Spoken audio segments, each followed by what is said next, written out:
Hello and thank you for joining me. My name is Alan and today's video we're looking at the good lady's car kit and her get-home bag and the changes that I've made. Let's have a look. In this Ziploc we've got a couple of travel johns, and for those that are not familiar with the product,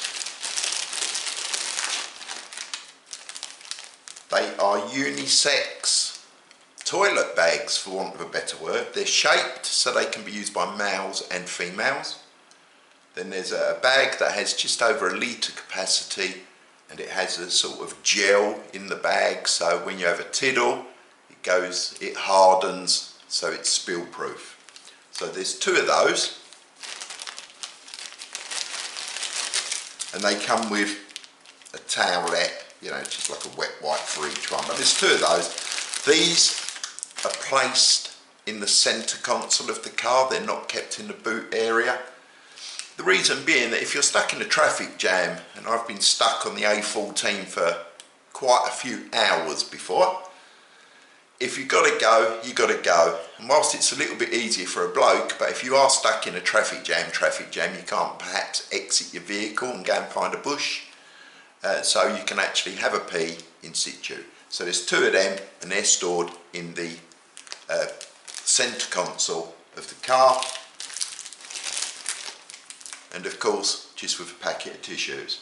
Now it's worth mentioning this because it's something that's been going through my head, which is a bit strange when we're talking about having a pee in the car, but perhaps it would also be handy to have a lightweight fleece blanket or something like that in the car, just for a bit of privacy. You know, if you're in the car stuck in a traffic jam on the motorway, and someone really has to go for a wee, and you've got perhaps a HGV parked next to you, and you know, if he's looking down, he's looking straight into your vehicle. So it might be an idea just to have a small or relatively small fleece blanket or something like that in the car. You know, it serves multiple purposes, but just to enable a bit of privacy for the person that has to go. Next upgrade is that the good lady has a fleece blanket in the car, but I've purchased a second hand, because this is vintage. It's actually made in England by Charles Early and Marriott of Whitney Limited. So this is probably older than me, but it's a wool blanket, it's queen size, and if you are stuck in the car, not so much in the summer but in the colder months, you never know, you might need something to wrap up in to keep warm, or you can put it on your upholstery to save your upholstery if you're carrying items in the car that would normally damage it, or just to cover items up. So multitude of uses, the wool blanket. The next change are these. This is a multi-mat sleeping pad, and all I've done is I've cut it up. They're relatively cheap. I think I paid about £8 for it, but I've cut it up into 4 sections. Each one's approximately, I don't know, 18 inches square perhaps. If you do break down on a motorway, you're on the hard shoulder, you're not going to stay in a vehicle, that's extremely dangerous. So you exit the vehicle, climb the other side of the crash barrier, and you always make sure that you position yourself to the rear of your vehicle. The idea being that if it is hit by a passing vehicle, the debris will go away from you and not at you, so bear that in mind. But it just gives a little bit of comfort, a water barrier if you've got to sit on the side of the road, and also if you've got a puncture or you've got to carry out a repair, and if you're knocking on a bit, like me, it's also handy for something to kneel on to save your kneecaps. So that's the next item. Next we come to this. I believe it's for the S6, it's an old one, it is a respirator case, it's in Gucci black, Special Forces. No, it's probably MOD plod, but either way, respirator case. The idea is that the strap that comes off the back is passed around the stays of the rear headrests on the rear seat of her car. It then passes between the back support of the seat into the boot area and is covered by the parcel shelf, so it's actually suspended within the boot as opposed to taking up floor space. That's the idea. And it is a Brew kit.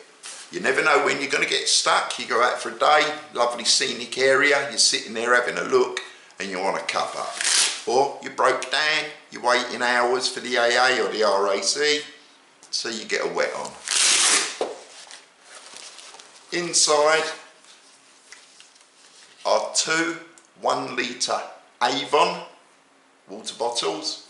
Could have used a 58 pattern, but these are a slimmer profile, and if you've got small hands, they're much easier to manipulate. There is also a Dutch 44 pattern, I think it is, stainless steel cup, and that obviously nests thus. So there's a litre and a metal mug.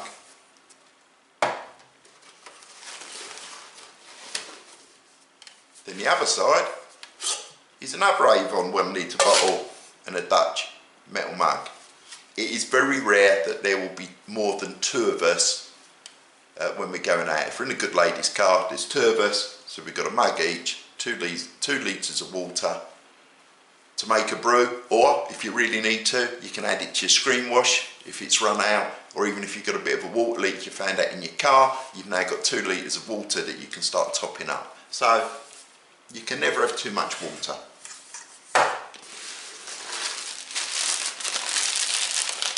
The brew kit, 6 3-in-1 coffees, couple of extra sweeteners just in case you fancy a bit of a pick-me-up, and a hot chocolate sachet.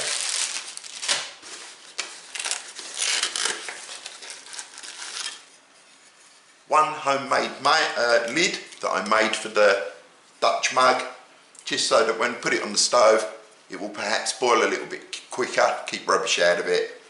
Then we can make 1 cuppa, transfer onto the stove, make another one. A teaspoon.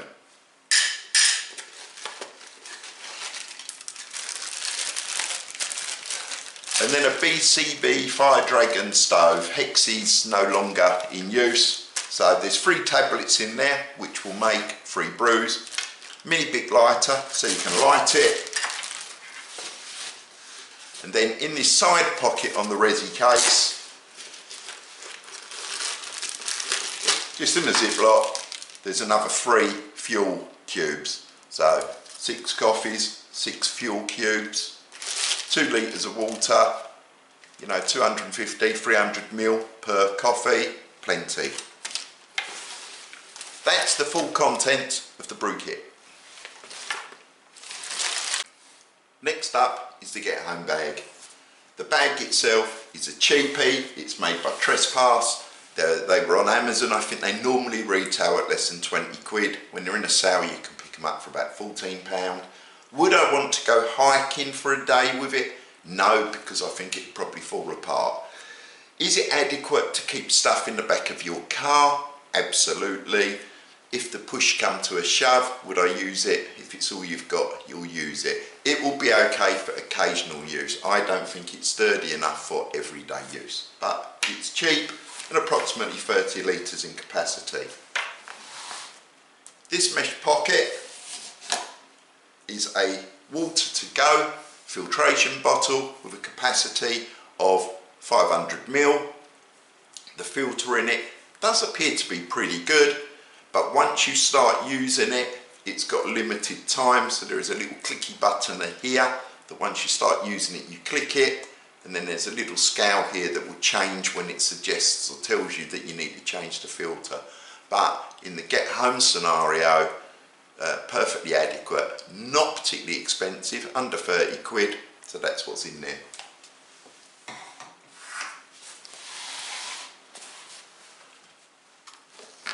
The other mesh pocket is an Algene bottle with a litre of water in it. One of these stayed in her previous get home bag for a year, all through winter, no issues with it freezing up or cracking, not leaking, excellent bottles, but a litre of water.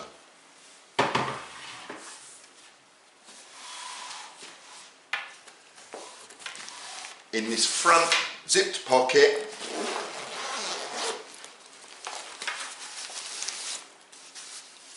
there is a cuts kit with a trauma dressing in there, steri strips, plasters, that sort of thing. There is what I would class a normal first aid kit already in the passenger compartment of the car. A shiwi for on the move tiddles if you're female.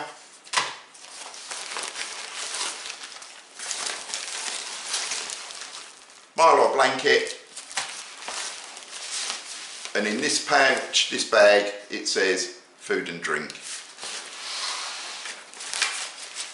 The reason that I've labelled them will become a little bit more apparent as we delve into the kit. All there is in here is a stainless steel spork, cheap as chips on Amazon. As we're not concerned about the weight, we don't need to go titanium. It lives 99.9% of its life in the car. Stainless steel spork. Obviously, you're out and about, you might buy something to eat and save using your fingers. You have an eating utensil. As you'll probably see in all my videos, Nature Valley protein bars, 4 of them, just under 800 calories. That's plenty enough, no need for loads of food in here. We don't expect to be out on an expedition, and if you had to go 24 hours pushing it into 48 hours, there's still enough food there to take the craving off. You're not going to die from lack of food for a couple of days.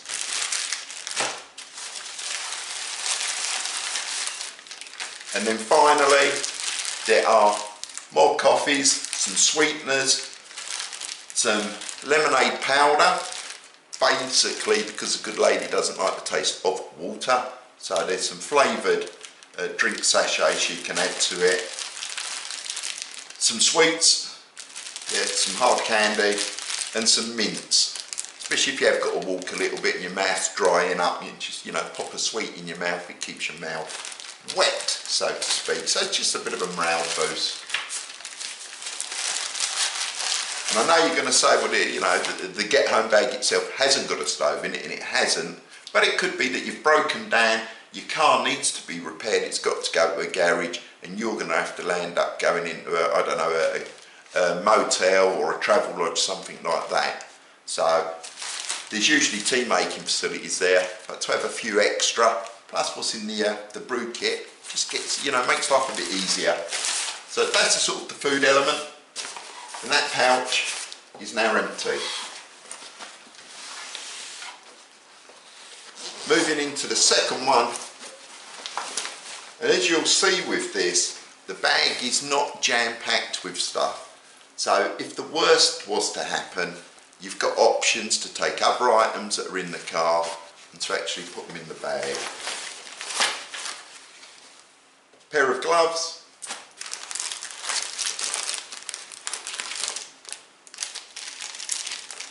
A few of the large heat pads. So if you were stuck in your car and it was the colder months and you're getting chilly because you can't run the engine, you can activate these, stick them up your jumper, stick them on the floor, put your feet on them, whatever you've got to do, just to give yourself a bit of heat. Again, not expensive. There's 3 of those, which are the large ones,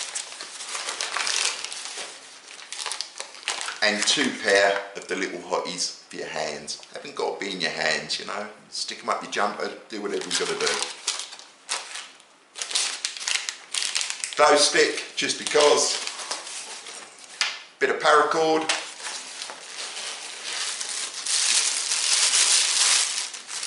Just a 5,000 milliamp hour Anchor battery bank.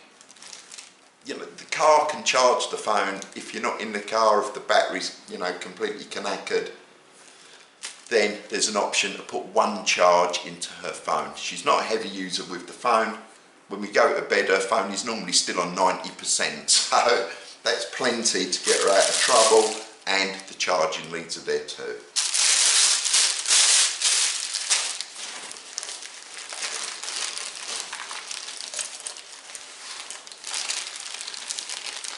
A basic hygiene kit, toothpaste, toothbrush, deodorant, some tissues, a little Travelodge bar of soap, some nitrile gloves and some face coverings, purely because at the time that it was in there, we were going through COVID, it's all exactly the same. And the masks, you never know. The gloves, you never know, so it's just easier to leave them in there. But a small hygiene kit, again, if for whatever reason there's a problem and you've got an unexpected night away, one less drama to worry about. A little tin that says pills, and that's exactly what's in it. There's some anti-poop pills, some pain pills, that sort of thing, with a little bit of paper, with dosage, that sort of stuff. There's this little cheapo carabiner here just to keep them in place, and all that's on there is a whistle, a little micro LED light, and a cash stash. And she has been really good because she's probably forgotten it's there, but there is £20 there. There's a £20 note in there, and it's been there for 2 years.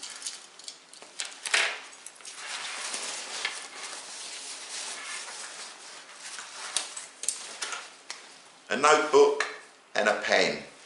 That's why some of these items are actually labelled up in the kit with a description, because what I've done, because she's not that way inclined, she's not a prepper, she's not a survivalist, I actually wrote in the book under the headings of each of the item what's in there, and if need be, how to use them. So I just wrote that on a few pages to give her some tips so she knows how to use what she's got.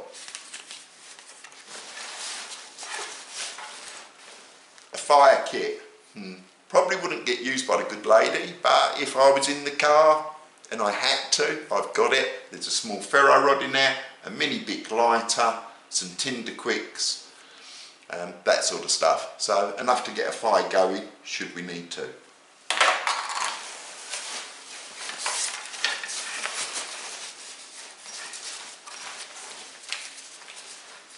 Then in this little pouch, or this little drawstring bag, it says spares and repair, and again it relates to the information that's in this book. I won't go through every single item in here because I don't want the video to drag on too long. But there is, first of all, Fresnel lens, a stainless steel mirror, first aid signalling if you're that way inclined, whatever. Looking around the engine bay if you can't quite see what the problem is. Some 1-inch Gorilla Tape, and a little tin with a bit of inner tube around it, or if you're tactical, a Ranger band. And the sort of thing that's in here are a couple of spare batteries, some cable ties, another mini LED, a button compass, a sewing kit, a couple of odd plasters, safety pins, that sort of stuff, a razor blade, all pretty sort of, oh, and a bit of glue stick, because you can heat that up with a lighter and you can do repairs. But it is really just to try and get out of trouble if there's anything that needs minor repairs to keep going.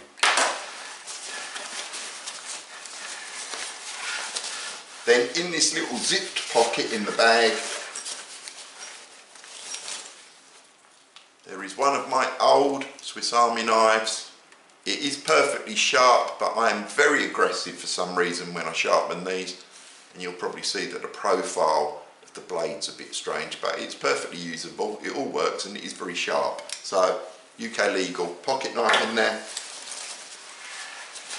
and the only other item in there is an Olight i3T that's a single AA, 2 modes on the clicky switch, nothing complicated, but some illumination.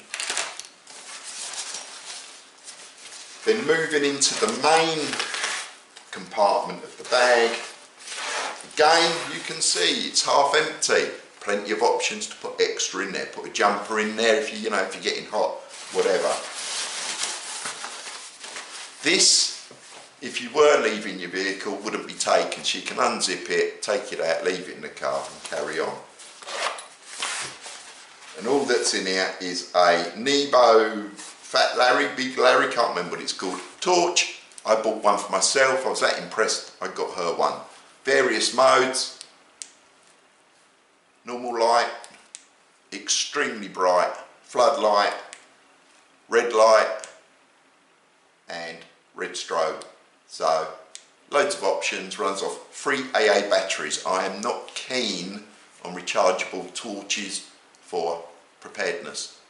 if I want light, I want to switch it on and there be light, not switch it on and it's either gone flat or I get 10 minutes use, then it goes flat, then it takes me half hour to charge it up. With this, if battery's gone flat, take it off, take the batteries out, fresh ones in, do it up, you're back in business virtually instantly. So for preparedness, I'm not into the rechargeable lights at all. But as I say, there's that. And then there are 3 LED road flares. And they've got various modes. So if you've broken down and it's night time, you need to warn passing vehicles, there are these little LED road flares. Got magnet on the back, so you can stick it on your car, and there is a little hanging hook that's a pain in the bottom. Yeah, there's a hanging hook there so you can hang it up. But there, I bought a 6-pack that come in this bag and then split them up. So there's 3 for her vehicle and 3 for mine.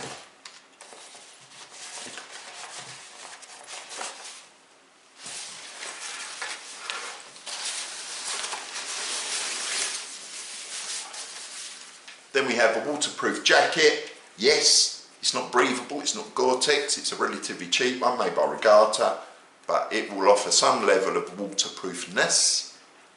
Yes, you're going to get a bit sweaty, but it is what it is. This stuff is in the car and is not necessarily used. So if you really want to do 150, 200 quid's worth of Gore-Tex and put that in there and perhaps use it once a year, that's up to you. And then the final item that's actually in the bag, so it's not loads, as I said, is a pair of wool socks, a buff, and a Helicon Tex wool watch cap stroke benny hat. So it's just some warm layers. And that's it. That's the upgrades to car kit that I've got for her and the changes I've made to her get home bag. If you found this video useful, then please consider subscribing, hit the notification bell, and if you liked it, give us one of them. And as always, I would love to read your comments.